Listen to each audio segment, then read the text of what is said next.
Lonzo, before we move on, is Biggie Smalls. March 9th, 1997 is when his life was taken from him out here in Los Angeles. So we're here now, man. What, 26, 27? I don't know. My math is off a little bit probably, but 1997, March 9th, Lonzo. Take yourself back to that time, man. First of all, what were your general thoughts of Biggie while he was alive, just as a rapper, as a person and all that, and then jump into what you thought when he passed? I thought it was dope. I thought he gave big dudes a superhero. That was the first thing I saw him with the Versace and the hat and the suits. He gave every big dude a superhero. Big dudes ain't had a superhero since Barry White.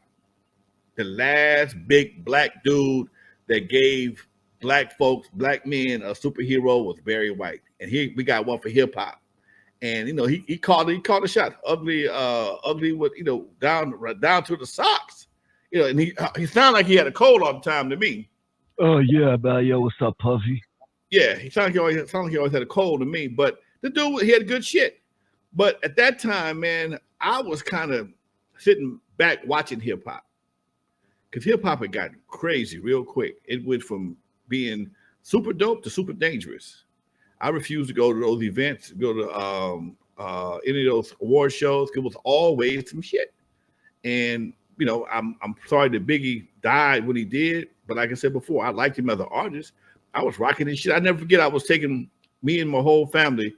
We was going to Disneyland. Me and my mother-in-law, my father-in-law, we all in the van, and we ride down the 91 headed to Disneyland. Everybody put in the Biggie Smalls tape. I wasn't really up on the shit yet.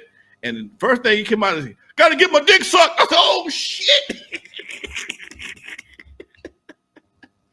Oh man, it was a hell of a ride to Disneyland. But yeah, that was the first thing that came out of his mouth. Love that. Hey, keep those questions coming, Chad. I'm copying and pasting all of them. You got some good stuff in there. Don't think I'm passing you up. I'm just copying and pasting everything. I really like that. Someone mentioned Heavy D, Lonzo. I used to love Heavy D a lot too. He was in between that era where there was the house party generation to the gangster. He was right like in the middle, it seemed like. So much fun. I loved Heavy D, dude. Man, Heavy D, another Gemini. Okay. Another Gemini. I loved Heavy D because he was himself. He was a big dude, but he was very agile. He could flow. He was cool. But again, he gave the High Yellow Brothers a superhero. Okay, he gave the big High Yellow Brothers a superhero. He was that dude. And when I think about Heavy D, that one kind of bothered me, man, because he was like 30-something when he died. Wasn't he like 30-something? He was a super youngster. Young. Yeah. He was super young when he died, and it bothered me because when I realized he was a Gemini and he was cool, and the stuff he did with Janet Jackson and Heavy D and the Boys, man, I rock Heavy D in my truck all the time, dude. I loved Heavy D's music. I mean, and plus he was a part of the Teddy Riley family. He was doing that New Jack thing. I'm a big fan of New Jack. In fact, New Jack got they have a station comes on the weekends on Sirius XM. That should be bumping, dude. I missed that time. That was a fun time. Hey, we mentioned all the members of N.W.A. and we got to go back. Lonzo, take a step back. I can't believe I forgot about Ice Cube. We didn't talk about Ice Cube. What was Ice Cube like before N.W.A.? Ice Cube was always an inquisitive cat. He was trying to get me to understand what he was doing, but again, he was 15. Okay, he was 15. I'm busy. I'm just like I am right now. I'm always got something going on. Lonzo, what you think about this right here? And I've never been a real rapper per se. I wrote some raps, I've done some raps, but I've never sit down and tried to be a poetic, flowing type of cat. Never tried that. If it ain't slow, I don't fuck with it. And but he was always trying to figure things out, and he was cool, never disrespectful. Him, Jinx, and KD were always super cool. Jinx got on my nerves. He played so goddamn much, but Cube was super cool, always. Never disrespectful. His mama was always cool. She look at you funny sometimes. That's my baby. All right, cool. Mom. I got a picture with me and him and his mom from when he got his start on Walk of Fame. And I tell people, I think I said this before. I'm gonna say it again. Of all the guys I work with, I only met their moms, never met their dads. Cube dad is still alive to my knowledge. I never met him. I can't recall meeting. I may have met him, but I can't recall it. Okay. I've never, and again, when you have people's kids, especially a mama's kids, a woman's children, a mother's children in your possession, custody, whatever the case may be, you're responsible for them kids coming home safe. That's your responsibility, and that's something that when he talked about that in with CJ Mack and Dub C about how I wouldn't let them be criminals. You goddamn right, you can't be a criminal. Not over here. You can go somewhere else and be a criminal. Can't be a criminal over here.